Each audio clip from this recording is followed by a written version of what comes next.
সিলেটের টানা 4 match হারল BPL নবাগত দল নোয়াখালী এক্সপ্রেস। আর এবারের আসরের সর্বনিম্ন দলীয় রানের লজ্জায় পড়ল নোয়াখালী। অন্যদিকে মঈন আলীর আগমনে সিলেট যেন প্রাণ ফিরে পেয়েছে। ঘরের ছেলে নাসুমের 5 উইকেট শিকারে বড় জয় পেয়েছে সিলেট টাইটান্স। নোয়াখালীকে হারিয়েছে 6 উইকেটের বড় ব্যবধানে। সিলেট থেকে আশিক সারোয়ার জানাচ্ছেন বিস্তারিত। নোয়াখালীর পেসার হাসানকে সান্ত্বনা দিচ্ছেন সিলেটের খালেদ আহমেদ। হাসানের দল নোয়াখালী যে ম্যাচ হেরেছে, সিলেটে টানা 4 হারের লজ্জায় পড়েছে নোয়াখালী এক্সপ্রেস।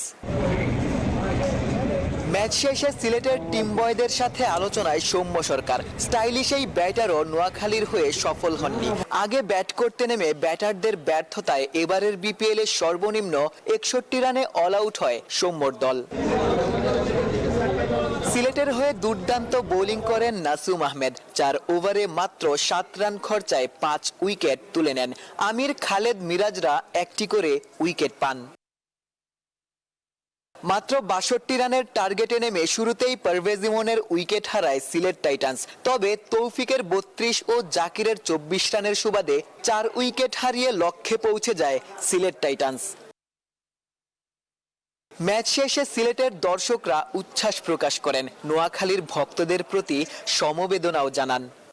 তারপরে তারা খেলতে পারে নাই, বাট আশা করি ওরা টুর্নামেন্ট 2-1 ম্যাচ জিতবে। সিলেটে যেমন মহিলাই ইচ্ছে ওখানে আমরা ব্যাক টু ব্যাক দুইটা হারার পরে আজকে আমরা জিতলাম।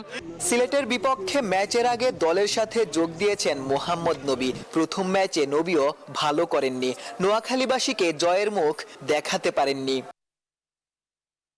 সিলেট আন্তর্জাতিক ক্রিকেট স্টেডিয়াম থেকে আশিক সারোয়ার, নিউজ 24।